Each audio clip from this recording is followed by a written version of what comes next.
Public transport में घूमने के काफी मजे हैं। उनमें से एक बड़ा लाभ यह भी है कि लड़कियों से बात करने का काफी मौका रहता है।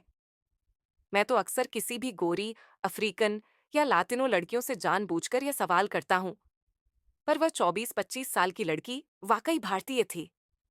यूं थी वो गोरी चिट्टी और नीली जीन्स और गुलाबी टी शर्ट में किसी गोरी से कम नहीं लग रही थी, पर भारतीय साफ पहचान में आ जाते हैं। यस, बट भाई, उसने मुझे परेशान नजरों से देखा। काम on madam, I E name also from India. फिर मैं जानबूझकर हिंदी में उतर आया, ताकि आस पड़ोस के लोगों को पता न चले हम क्या बातें कर रहे हैं। हिंदी बोलती हैं आप? हाँ, वो बोली। नहीं, मैंने आपको शहर का नक्शा पकड़कर खोजते हुए देखा, तो सोचा कि आप शहर में नहीं हैं। घर वगैरह का इंतजाम हो गया? वह मुस्कुराई। मैं यहाँ घर बसाने नहीं आई। मेरी एक कॉन्फ्रेंस है 3 दिन की। ओह, तो आप एएलआई की मेहमान हैं। फिर तो मेरी भी मेहमान हुई। तो आपकी मदद करना मेरा फर्ज है। कहिए कहाँ जाना है? उसे सांता मोनिका के किसी होटल में जाना, और मुझे वेस्टवुड। पर मैंने सोचा कि आज ऑफिस में भले देर हो जाए, इससे जितनी बातें हो जाएं अच्छा है। बातों बातों में उसने अपना नाम बताया। मालती जोशी? ये तो एक बड़ी लेखिका का नाम है, मैंने कहा। वह खिलखिलाकर हंस दी। वह भारत सरकार के पर्यटन विभाग में थी, और सरकार ने उसे इस कॉन्फ्रेंस के लिए भेजा था।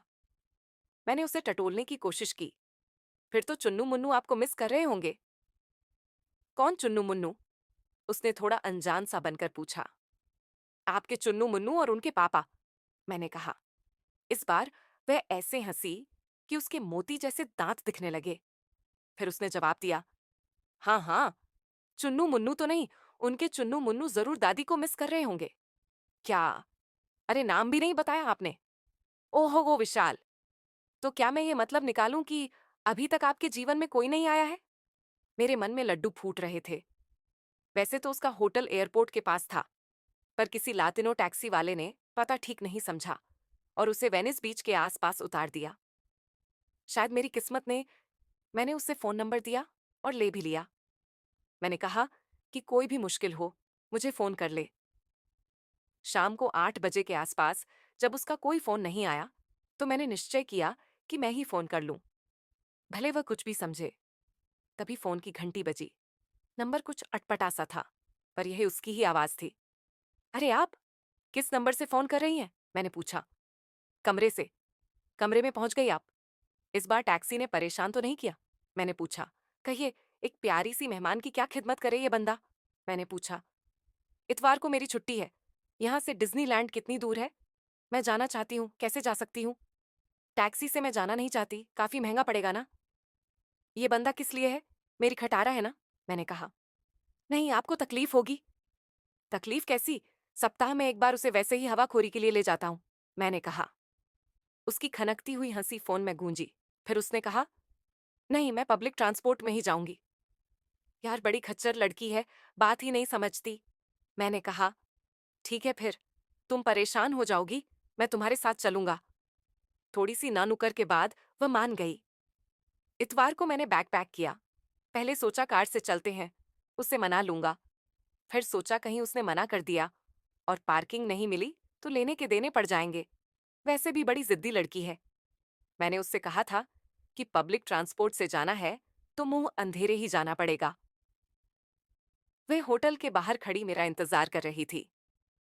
आज उसने काली स्कर्ट और नीली कॉलर वाली हल्की पीली टी शर्ट पहनी थी। ग्रीन लाइन के स्टेशन पर पहले ट्रेन का इंतजार करना था।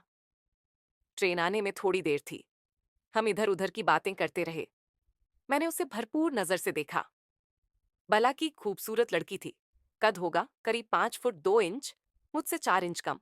लंबे बाल, फूले फूले गाल, उन्नत उरोज, पतली कमर और चौड़े नितंब, बड़ी बड़ी आंखें, पतले ओंठ। मुझे इस तरह देखते वह झेंप भी गई।